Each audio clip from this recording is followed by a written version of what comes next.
Queridos, nós estamos dando início a mais um culto da Igreja Presbiteriana do Brasil em Araras.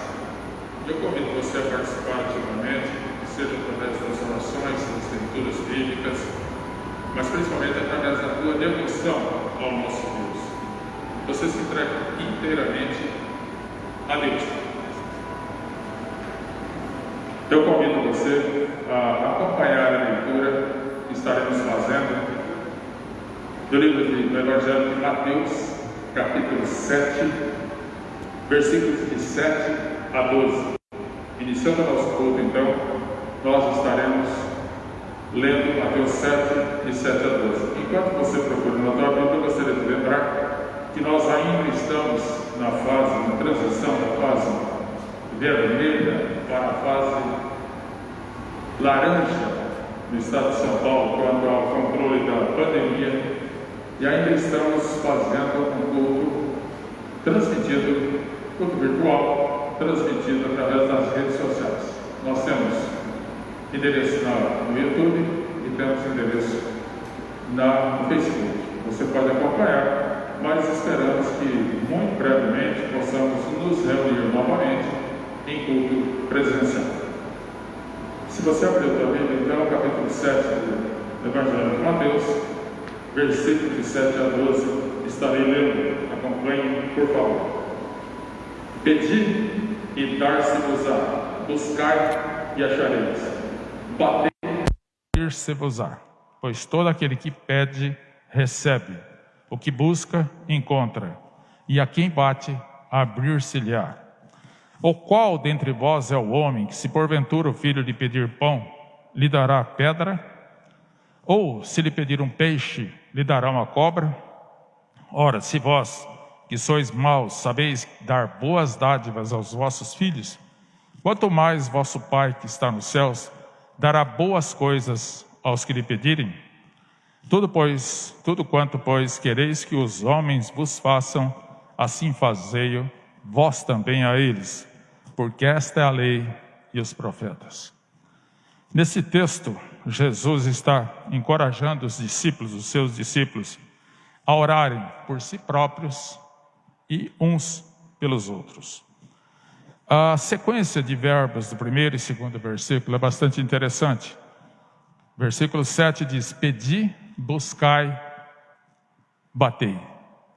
Pedir, buscar e bater aqui está no tempo imperativo. Nós devemos ser incitados a pedir, incitados a buscar, incitados a bater. E essa ordem desses verbos que são sinônimos de oração, estão sendo apresentados numa sequência crescente. Buscar é mais do que pedir, e bater é mais do que buscar e pedir. Devemos pedir, devemos buscar e devemos bater. Já no versículo 8, os verbos são transformados do tempo imperativo para o tempo indicativo do presente ou indicativo. Aí já fala em pede, busca e bate. Se nós estamos sendo encorajados por Jesus a pedir, buscar e bater, quando ele muda o tempo para o tempo presente, ele diz: esta deve ser uma ação contínua na nossa vida. Não é que você faz isso uma vez, mas que você deve fazer isso continuamente. Pedir, buscar e bater. Vamos então, nesse momento, orar a Deus, tanto pela situação em que nos encontramos com essa pandemia, que impede de uma porção de coisas a existência humana, com reflexos em todo o universo humano, seja social, seja econômico, seja físico, essa pandemia está produzindo muitos malefícios. Vamos pedir a Deus que nos ajude a vencer essas etapas e que logo, logo nós possamos estar reunidos para louvar o nosso Deus presencialmente. Vamos orar então. Pai Santo, agradecemos ao Senhor por este momento que o Senhor nos proporciona de estarmos reunidos, ainda que virtualmente, para poder nos dirigirmos ao Senhor, buscar a orientação do Senhor através da Tua Palavra, dirigir ao Senhor cânticos, dirigir ao Senhor a leitura da Palavra, que nós possamos estar sendo alcançados pela Tua bondade, pelo Teu carinho, pela Tua misericórdia, que sejamos impactados pelo que o Senhor tem a nos dizer e que nós saibamos nos comportar uns para com os outros, que possamos fazer para com todos os nossos semelhantes aquilo que nós esperamos que eles façam. Ajuda-nos neste instante para que possamos prestar um culto de qualidade ao Senhor. Abençoa todos os nossos irmãos, aqueles que nos visitam também através das redes sociais, para que sejamos todos eles e todos nós, impactados pela Tua palavra. Dá-nos a presença do Teu Espírito neste momento. Dizemos ao Senhor que dependemos totalmente de Ti, para tudo quanto fazemos, em especial na ministração deste culto. Obrigado porque até aqui o Senhor tem estado conosco. No nome santo de Jesus Cristo. Amém. Gostaria de convidá-lo agora a que esteja acompanhando e, se possível, ainda que mentalmente, entoando conosco o hino de número 120 dos nossos hinários, Hinário Novo Cântico, que representa a nossa dependência para com o nosso Senhor Jesus Cristo. Hino de número 120 estaremos entoando neste momento. Contamos com a ajuda da nossa irmã.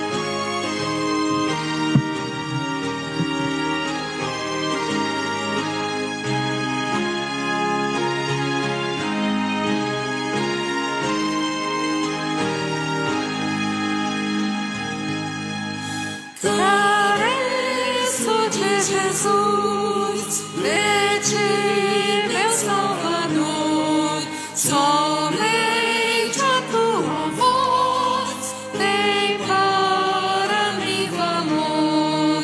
De Ti, Senhor, careço do Teu amparo sempre. Oh, dá-me Tua bênção.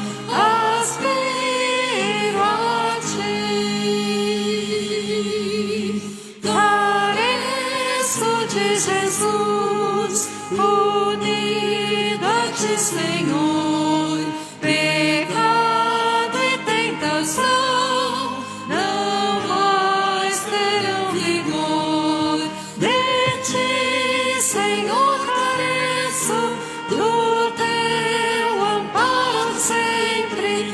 Oh, dá-me Tua bênção.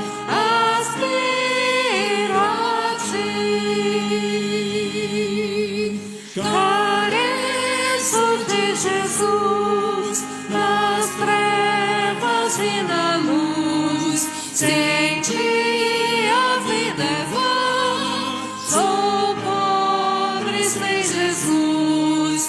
De Ti, Senhor, careço do Teu amparo sempre. Oh, dá-me Tua bênção.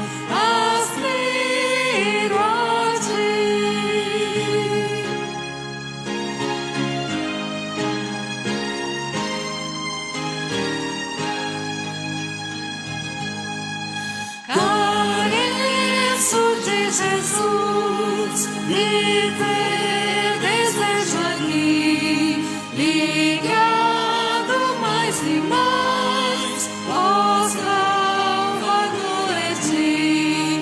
De Ti, Senhor, careço do Teu amparo sempre. Oh, dá-me Tua bênção.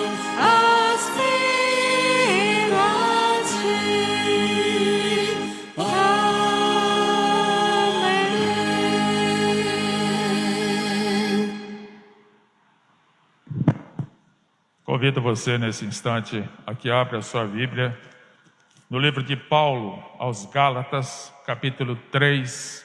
Estaremos lendo 2 versículos, versículos 13 e 14. Carta de Paulo aos Gálatas, capítulo 3, versículos 13 e 14. Eu leio e por favor acompanhe. Diz assim o texto: Cristo nos resgatou da maldição da lei, fazendo-se Ele próprio maldição em nosso lugar. Porque está escrito: maldito todo aquele que for pendurado em madeiro, para que a bênção de Abraão chegasse aos gentios em Jesus Cristo, a fim de que recebêssemos pela fé o Espírito prometido. A promessa é de que os descendentes de Abraão, aqueles que fossem alcançados pela palavra de Deus, salvos por Cristo, recebessem o Espírito Santo. Recebem eles, o Espírito Santo, melhor, todos eles que creem no Senhor Jesus. E diz o texto, logo nas 3 primeiras palavras, que Cristo nos resgatou da maldição da lei. Se você crê no Senhor Jesus, tenha certeza de que você está resgatado da maldição da lei. Nesse momento eu te convido a fazer uma oração, orar a Deus, agradecendo a Deus pelo perdão que Ele lhe concede, tendo a certeza plena de que isto é realidade na tua vida.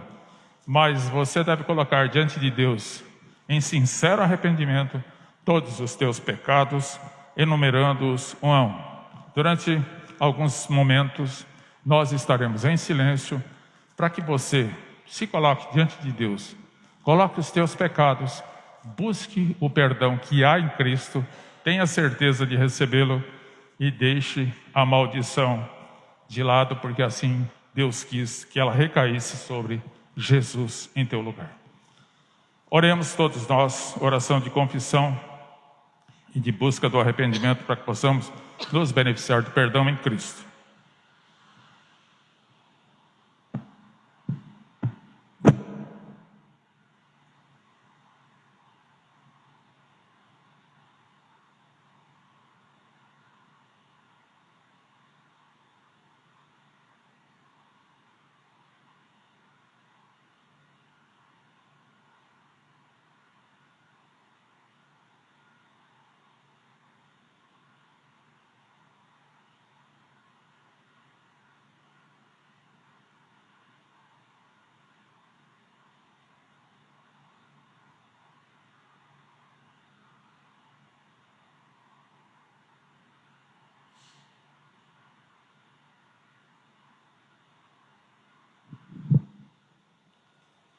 Pai Santo, nesse momento nós buscamos ao Senhor, rogando a Ti que nos conceda um arrependimento sincero no coração, para que possamos abandonar a prática do pecado, aquilo que tenazmente nos assedia, para que possamos ir contra a Tua vontade. Ajuda-nos a vencer o pecado. Dá-nos o perdão que o Senhor mesmo nos promete através de Cristo. Sabemos, e assim a Bíblia diz, que Cristo perdoa. Sabemos, e assim a Bíblia diz também para nós, que somente Cristo perdoa.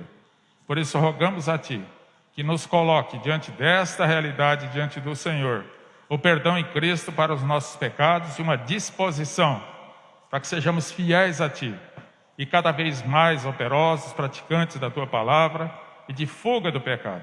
Abandona-nos e faça com que abandonemos o pecado na nossa vida e dá-nos a presença do Teu Espírito para nos encorajar, nos animar nesse propósito. Agradecemos pelo perdão que o Senhor nos concede e que todos nós possamos buscar uma vida que Te agrada. No nome santo de Jesus Cristo é que nós oramos. Amém.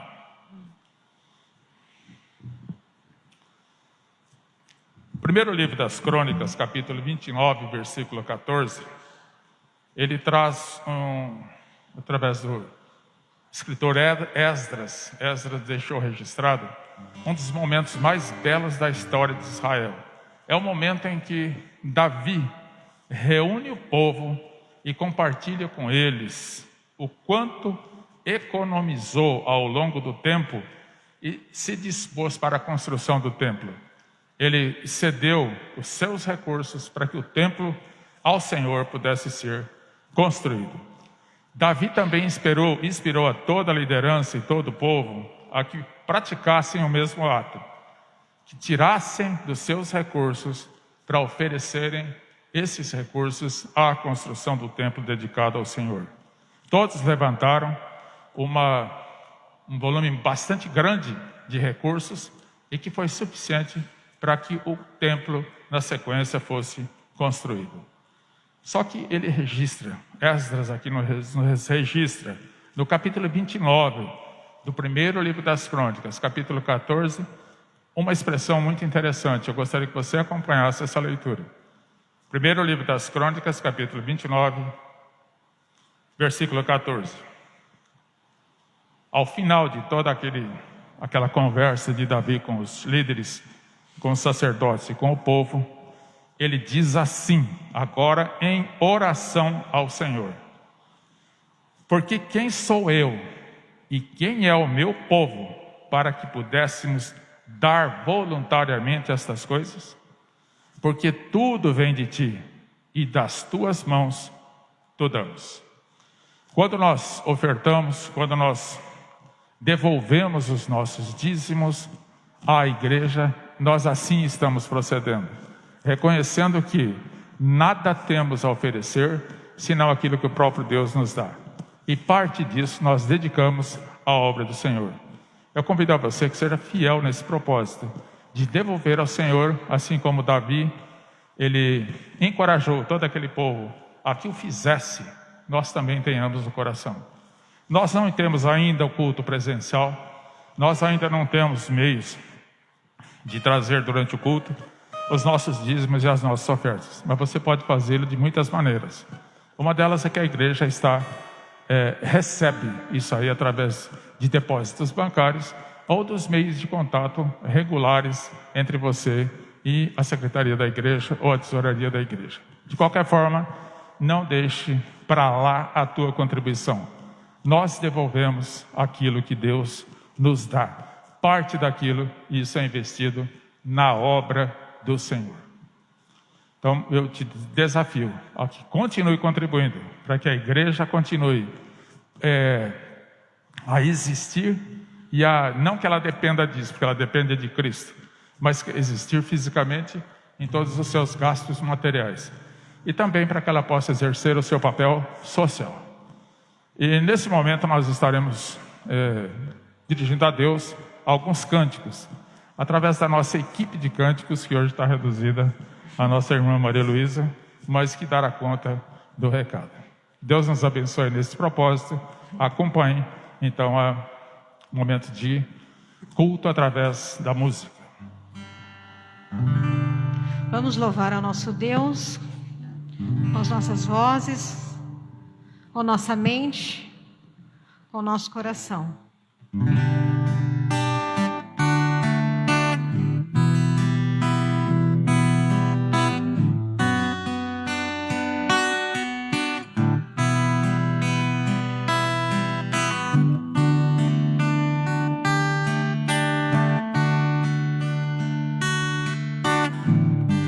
Senhor, eis-me aqui, vem transformar meu ser no fluir da graça que encontrei em ti.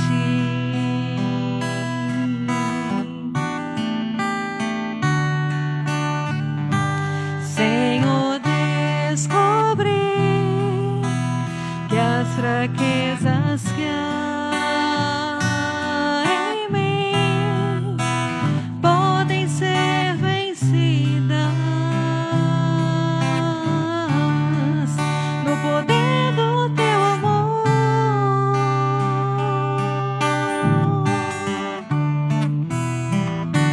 Junto a ti, teu amor me envolve.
poder do teu amor.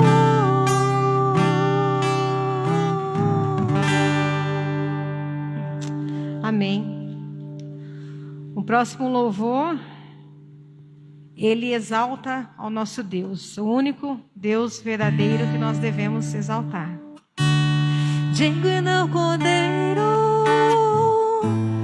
que foi morto, santo, santo ele é.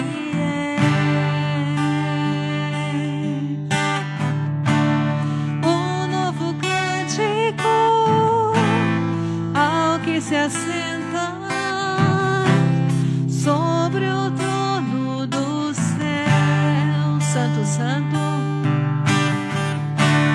santo, santo, santo, Deus Todo-Poderoso, que era e há de vir.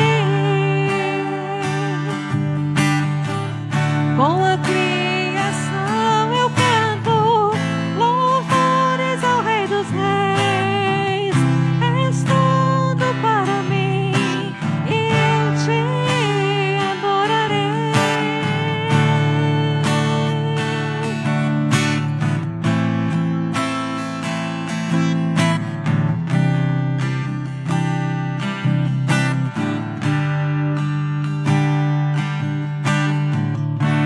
Está vestido do arco-íris,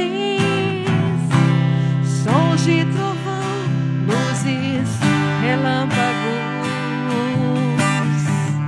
louvores, honra e glória, força e poder para sempre, ao único Rei eternamente. Santo, santo, santo, Deus Todo-Poderoso, que era e há de vir. Com a criação eu canto louvores ao Rei dos Reis. És tudo para mim e eu te adorarei. Maravilhado, extasiado, eu fico a ouvir seu nome. Jesus, teu nome é força, é fôlego de vida, misteriosa água viva. Santo, santo, santo, Deus Todo-Poderoso, que era e há de vir. Com a criação eu canto louvores ao Rei dos Reis. És tudo para mim e eu te adorarei.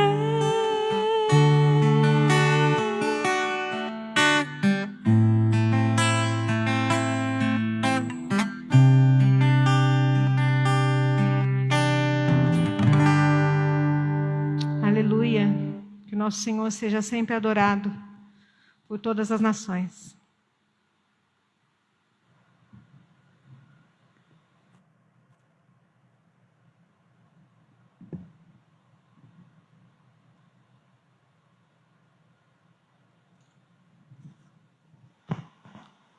Nesse momento nós estaremos sendo edificados através da leitura e exposição da Palavra de Deus. Para isso eu chamo à frente o nosso irmão, reverendo Y, pastor da igreja, que estará nos edificando através da Palavra de Deus.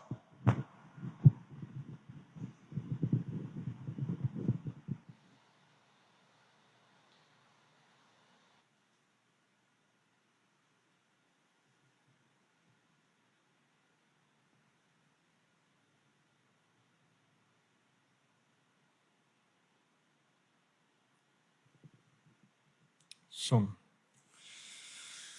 Boa noite, meus queridos irmãos. Graça e paz da parte do nosso Senhor e Salvador Jesus Cristo. Nós estamos reunidos aqui nessa noite para adorar ao nosso Deus. Damos as boas-vindas à nossa equipe técnica que está presente aqui nesse recinto. Também os nossos irmãos que estão em casa, nós cumprimentamos, esperando que todos nós juntos, presencialmente e virtualmente, sejamos edificados pela exposição da palavra do Senhor. Desejamos ardentemente estarmos reunidos, todos juntos, no mesmo lugar, com a mesma disposição.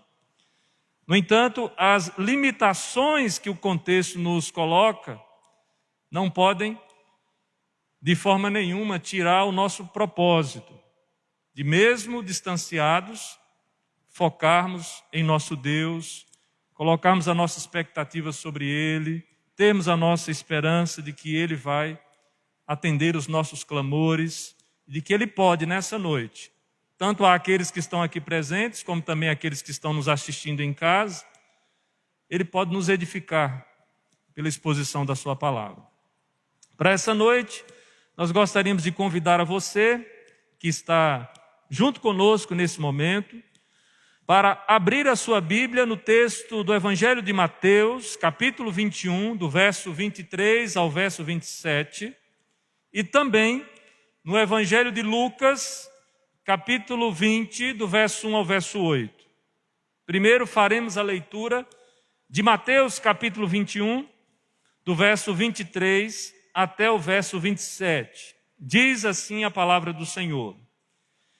Tendo Jesus chegado ao templo, estando já ensinando, acercaram-se dele os principais sacerdotes e os anciãos do povo, perguntando: com que autoridade fazes estas coisas? E quem te deu essa autoridade? E Jesus lhes respondeu: eu também vos farei uma pergunta. Se me responderdes, também eu vos direi com que autoridade faço estas coisas. De onde era o batismo de João? Do céu ou dos homens? E discorriam entre si. Se dissermos do céu, ele nos dirá: então por que não acreditastes nele? Se dissermos dos homens, é para temer o povo, porque todos consideram João como profeta. Então, responderam a Jesus: não sabemos. E ele, por sua vez: nem eu vos digo com que autoridade faço estas coisas. Vamos agora ao texto de Lucas, capítulo 20, do verso 1 ao verso 8. Aconteceu que, num daqueles dias, estando Jesus a ensinar o povo no templo e a evangelizar, sobrevieram os principais sacerdotes e os escribas, juntamente com os anciãos, e arguiram nestes termos: dize-nos, com que autoridade fazes estas coisas? Ou quem te deu essa autoridade? Respondeu-lhes: também vos farei uma pergunta. Dizei-me, o batismo de João era dos céus ou dos homens?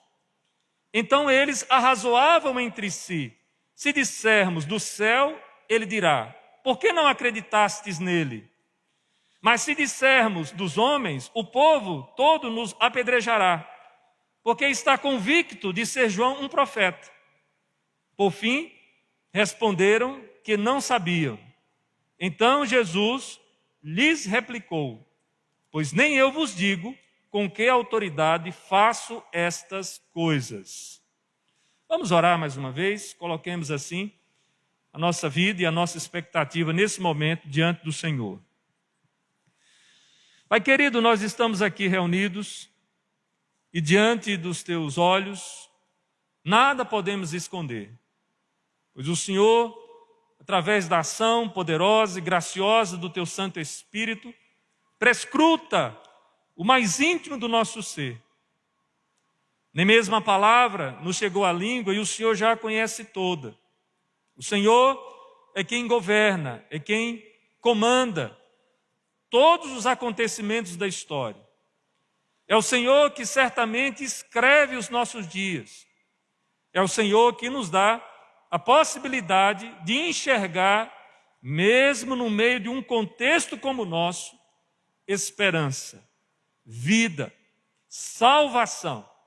Louvado seja o nome do Senhor por conta disso. E nessa noite, ó Deus, o nosso coração anseia que o Senhor fale conosco, que a Tua palavra nos informe, que a Tua palavra forme, que a Tua palavra transforme em nós, transforme o nosso ser, nos faça cada vez mais semelhantes ao Senhor.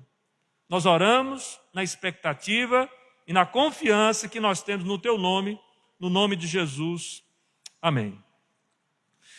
Meus queridos irmãos, nessa noite eu gostaria de introduzir a mensagem que vamos tratar aqui sobre a autoridade de Cristo, compartilhando com vocês a biografia de um escritor brasileiro chamado Leandro Gomes de Barros, paraibano, nascido em 19/11/1865, na Fazenda da Melancia, no município de Pombal. É considerado o rei dos poetas populares do seu tempo.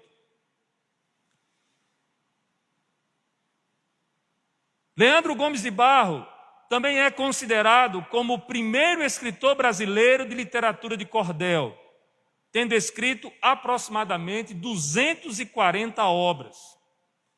No seu tempo, era cognominado o primeiro sem segundo, e ainda é considerado o maior poeta popular do Brasil de todos os tempos, autor de vários clássicos e campeão absoluto de vendas, com muitos folhetos que ultrapassam a casa de 3 milhões de exemplares vendidos. É de sua autoria o poema Por que existem o mal e o sofrimento humano? Ou melhor, por que existe o mal e o sofrimento humano? Uma pergunta.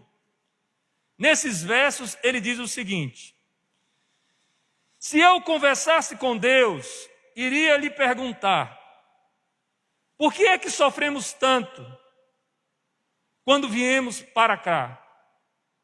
Que dívida é essa que a gente tem que morrer para pagar?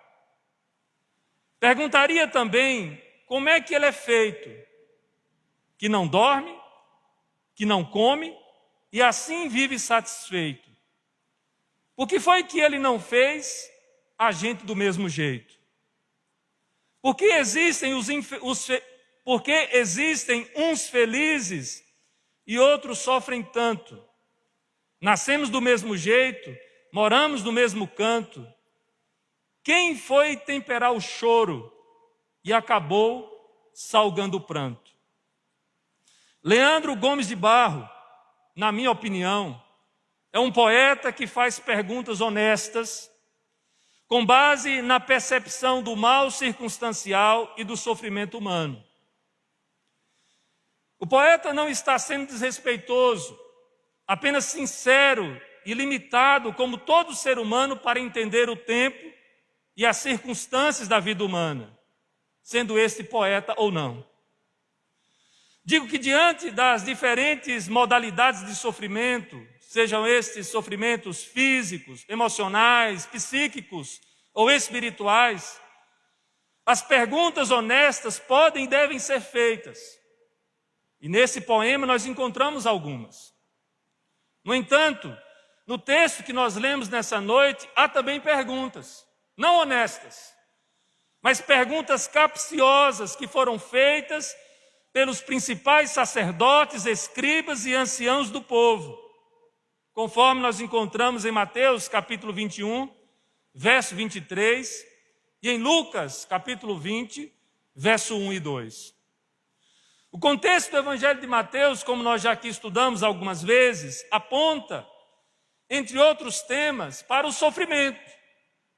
O sofrimento do povo que não tinha pastor, conforme Mateus capítulo 9, verso 36 vai dizer, do Cristo que caminhava para a cruz, conforme encontramos referência em Mateus capítulo 20, verso 17 ao 19, e até mesmo dos líderes religiosos que veem a sua credibilidade e o comércio da fé prestes a ruir pela autoridade de um galileu reconhecido como filho de Davi, conforme Mateus capítulo 21, verso 12 a 17, e também o versículo 9 e o versículo 15.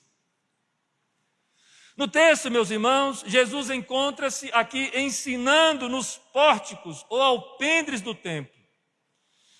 E enquanto Jesus ensinava e pregava o evangelho, conforme Lucas capítulo 20, verso 1, se aproximaram os principais sacerdotes e escribas e anciãos, enviados provavelmente pelo Sinédrio, e eles apresentaram uma pergunta clara e direta a Jesus.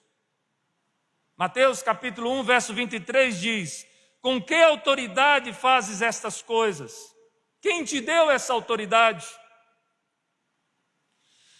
Hendrickson comenta: querem saber com que autoridade Jesus estava fazendo estas coisas, isto é, quem lhe dera esse direito. Estavam dizendo: mostra-nos tuas credenciais. Era uma tentativa de envergonhar Jesus. Mais do que isso, meus irmãos, eles desejam envergonhar o mestre, colocando-o em xeque-mate. O ataque a Jesus é um ataque dissimulado e covarde. Esses homens não o atacam diretamente para encerrá-lo na prisão. Esses homens, traiçoeiramente, estão pretensos a expor Jesus à vergonha diante dos seus seguidores. E frente à pergunta capciosa, se Jesus negasse seu credenciamento, poderia perder o respeito do povo. Por outro lado, se Jesus reivindicasse para si os direitos que só pertencem a Deus, seria acusado imediatamente de blasfemo.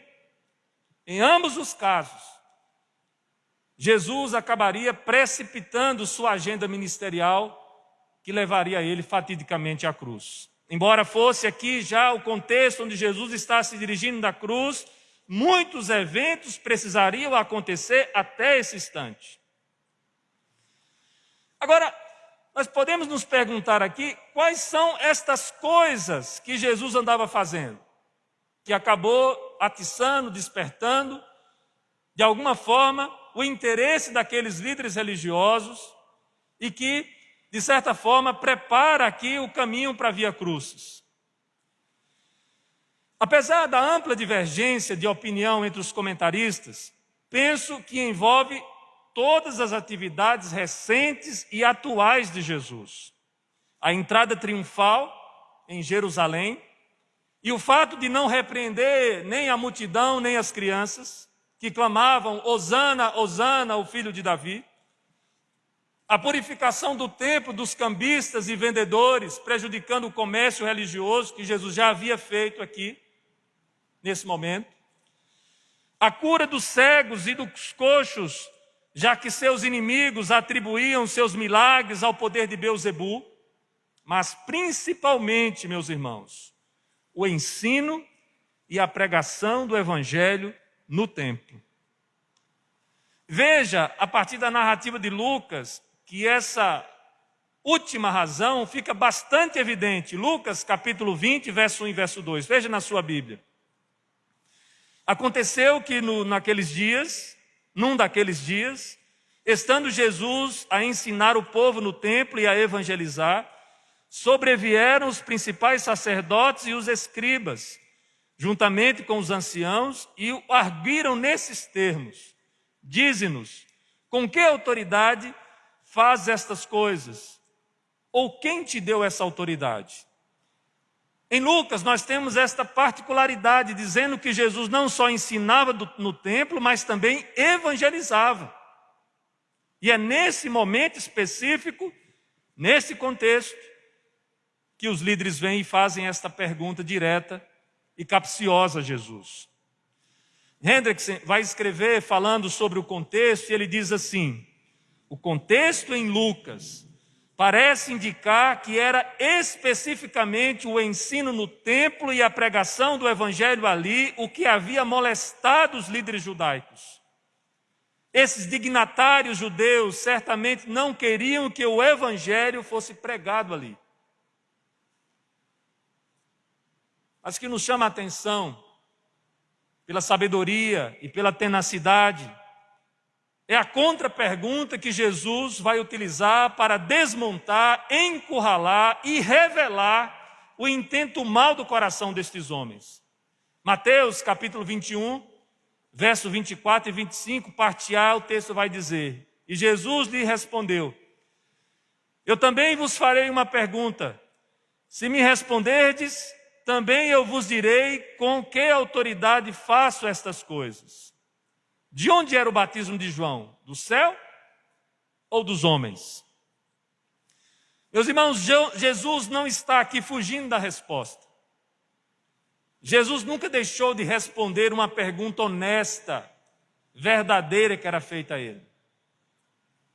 Apenas Jesus está aqui revelando a motivação desonesta e errada daqueles líderes religiosos. Ora, durante o ministério de Cristo, vários eventos revelam sua autoridade. Vejamos aqui um deles, relacionado ao João Batista, que está sendo citado por Jesus aqui nessa ocasião. Vejamos o testemunho de João, lá em Mateus capítulo 3, verso 11 e verso 12, antes do batismo de Jesus nas águas do Jordão. Eu vos batizo com água para arrependimento, mas aquele que vem depois de mim é mais poderoso do que eu, cujas sandálias não sou digno de levar. Ele vos batizará com o Espírito Santo e com fogo. A sua pá ele a tem na mão e limpará completamente a sua eira. Recolherá o seu trigo no celeiro, mas queimará a palha em fogo inextinguível. O mesmo João, depois do batismo no Jordão, agora em João capítulo 1, verso 29, vai dizer: No dia seguinte, viu João a Jesus, que vinha para ele e disse: Eis o Cordeiro de Deus que tira o pecado do mundo. Olhem agora a resposta deles a Jesus perante o povo. Me refiro aqui aos judeus, aos anciãos, aos fariseus e aos saduceus. E discorriam entre si. Se dissermos do céu, ele nos dirá: então por que não acreditastes nele? Se dissermos dos homens, é para temer o povo, porque todos consideram João como profeta. Então responderam a Jesus: não sabemos. Meus irmãos, a razão de não responder o que realmente pensavam tinha a ver com o povo. Eles temiam o povo. Eles temiam revelar o que de fato se processava nos seus corações. Temiam perder a aparência de piedade frente à multidão. Nos lembremos da palavra de Jesus se referindo a esse grupo, dizendo que eles eram como sepulcros caiados, bonitos por fora, aparentemente piedosos, mas por dentro só tinham podridão e rapina, incredulidade é o que prevalecia no coração deles. Eles não querem se comprometer, eles desejam esconder a incredulidade dos seus corações diante dos fatos incontestes que Jesus estava realizando. Se eles respondessem que o batismo de João era de origem celestial, no politicamente correto daquela época, mesmo que não acreditassem nisto, temiam a réplica de Jesus. Então, por que vocês não creram nele?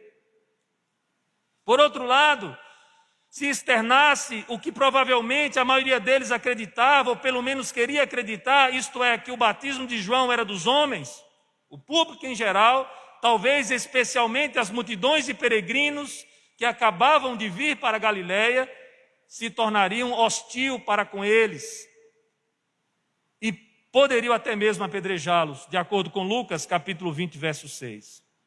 Comentário de William Hendrickson. Note que a resposta foi elaborada, meus irmãos, para parecer piedosa, porém formulada com extrema desonestidade. Eles não confessam a incredulidade no ministério de João e de Jesus, não dizem, não queremos responder tal pergunta, apenas mentem ao dizer, não sabemos. Jesus então arremata e silencia aqueles homens, conforme nos diz o versículo 27 do capítulo 21 de Mateus. E ele, por sua vez, nem eu vos digo com que autoridade faço estas coisas. Meus irmãos, nós acabamos de ver, de uma forma detalhada, este evento que Jesus acaba experimentando no seu ministério, em um período extremamente decisivo da sua obra.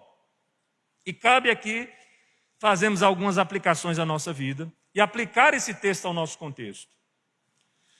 Hoje em dia, meus irmãos, diante do sofrimento da peste, da fome, pelo medo, pelas incertezas, os homens relativistas do nosso tempo, hedonistas, secularizados, materialistas, perguntam inadvertidamente com que autoridade Deus permite ou decreta este mal que sobrevém sobre as nações. Seja de forma dissimulada, seja de forma explícita, clara, direta, se questiona se Deus realmente, sendo quem é, tem autoridade de exercer juízo sobre a terra. Porém, meus irmãos, tal atitude exige de nós a mesma honestidade para responder outras perguntas que nós precisamos considerar e trazer juntamente com esta. Diante da degradação do ambiente, onde se atribui a origem de novas doenças, com que autoridade o homem destrói quando recebeu a ordem do Criador de cultivar e preservar? Diante da má gestão e da corrupção no uso dos recursos humanos e financeiros, com que autoridade os gestores públicos corrompem, desviam e negam o cuidado à parte da população? Diante da falta de consciência e solidariedade frente à dor e à fome dos semelhantes, com que autoridade ampliamos o sofrimento daqueles que habitam esse planeta junto conosco? Diante da exploração da fé popular e do crescimento da religião, ou melhor, do crescimento do comércio da religião, com que autoridade alguns líderes religiosos cometem tal imoralidade para com aqueles que deveriam guiar? E para todas essas perguntas, meus irmãos, a resposta é única. Deus é justo e verdadeiro quando permite o mal e o sofrimento ao homem. E o homem segue a vida negando sua desobediência e rebeldia diante do Criador. Portanto, seja Deus verdadeiro e mentiroso todo homem. Lembre-se, nesse contexto, Jesus segue firme em realizar a obra que o Pai lhe deu para fazer. Seu sacrifício na cruz é certo e necessário. Sua mensagem é o Evangelho da Graça, que reclama uma postura de arrependimento e fé para seus ouvintes. Narra o Evangelho de Mateus, capítulo 4, versos 16 e 17. O povo que jazia em trevas viu grande luz, e aos que viviam na região e sombra da morte resplandeceu-lhes a luz. Daí por diante, passou Jesus a pregar e a dizer: arrependei-vos, porque está próximo o reino dos céus. Meus irmãos, hoje é tempo para a fé em Cristo e arrependimento dos nossos pecados. Diante das mazelas, diante da miséria, diante do mal, diante do sofrimento que acomete a todos nós, nós precisamos humildemente nos humilhar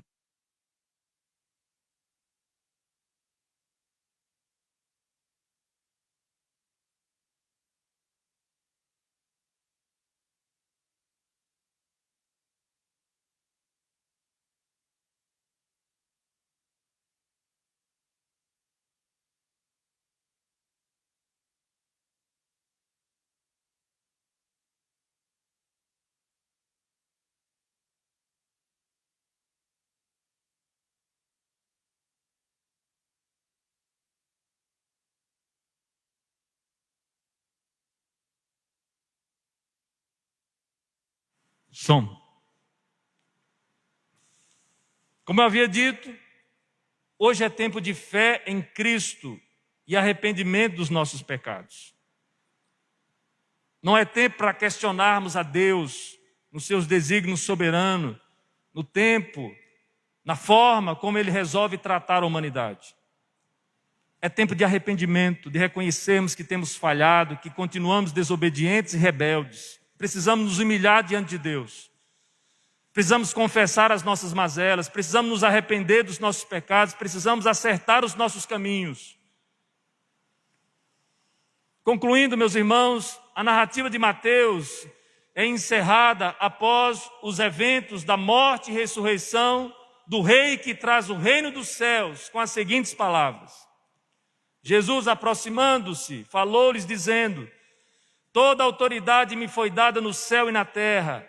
Ide, portanto, fazei discípulos de todas as nações, batizando-os em nome do Pai, e do Filho e do Espírito Santo, ensinando-os a guardar todas as coisas que vos tenho ordenado. E eis que estou convosco todos os dias, até a consumação dos séculos. Diz Mateus capítulo 28, do verso 18 ao verso 20. Meus irmãos, meus queridos, a autoridade de Jesus é maior do que estamos acostumados a perceber, admitir e submeter. Ele esteve na criação, de João capítulo 1, do verso 1 ao verso 3. Todas as coisas foram feitas por intermédio dele, e nada do que se fez foi feito sem a presença dele. Ele é a solução após a queda, de Gênesis 3, versículo 15. Ele tem autoridade de ensinar e pregar o caminho do reino dos céus. Ele tem poder para salvar e poder para condenar. Ele age com graça e misericórdia para com os fiéis e arrependidos, assim também como age com justiça e juízo sobre os incrédulos, impenitentes e blasfemos.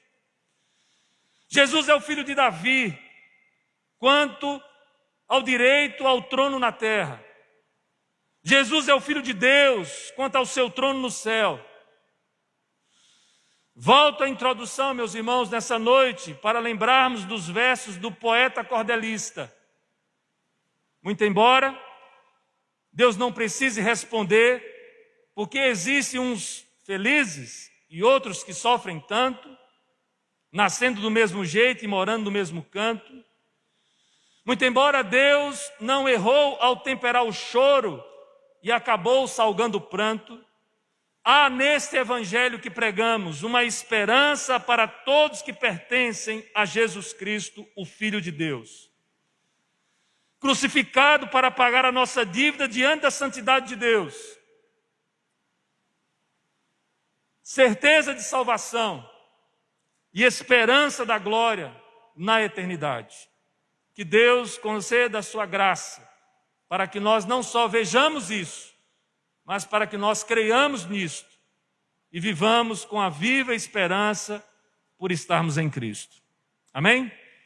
Vamos orar nesse instante, encerrando a nossa reunião, pedindo a Deus assim que nos abençoe e nos conceda a graça de não só reconhecermos a autoridade de Cristo, mas de estarmos em paz, seguros nas suas poderosas mãos. Oremos. Senhor, nós estamos aqui, Pai, reunidos, na esperança que existe de que o Senhor é que derrama sobre nós as tuas bênçãos. Pai, nós não temos mérito, justiça, nada que possa ser comparado com a obra realizada pelo teu Filho na cruz. Pai, nós reconhecemos que somos maus, incrédulos, que temos facilidade em nos desviar dos teus caminhos e que existem áreas da nossa vida que precisam ser convertidas. E por isso, ó Deus, nosso clamor nessa noite, nós reconhecemos que o Senhor é quem de fato propicia para nós essa oportunidade de reconciliação. Nós reconhecemos que foi o Senhor que planejou essa salvação, que foi o teu Filho que realizou a obra sacrificial na cruz de uma vez por todas. Nós confessamos, ó Deus, que através da ação do teu Espírito Santo, que a nossa vida é transformada, que nós somos convencidos da justiça, do pecado e do juízo.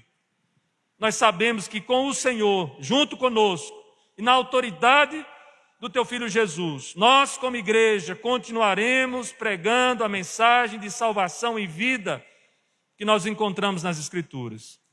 Por isso, ó Deus, derrama as tuas bênçãos sobre nós. Nós te suplicamos em nome e para a glória de Jesus.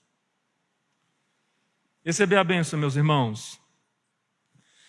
Que a graça do nosso Senhor e Salvador Jesus Cristo, que o amor do Deus Pai Todo-Poderoso, Criador e sustentador de todas as coisas, que a ação do Espírito Santo, consolando e fortalecendo a sua igreja, onde quer que ela esteja sobre nós, agora e para todo sempre.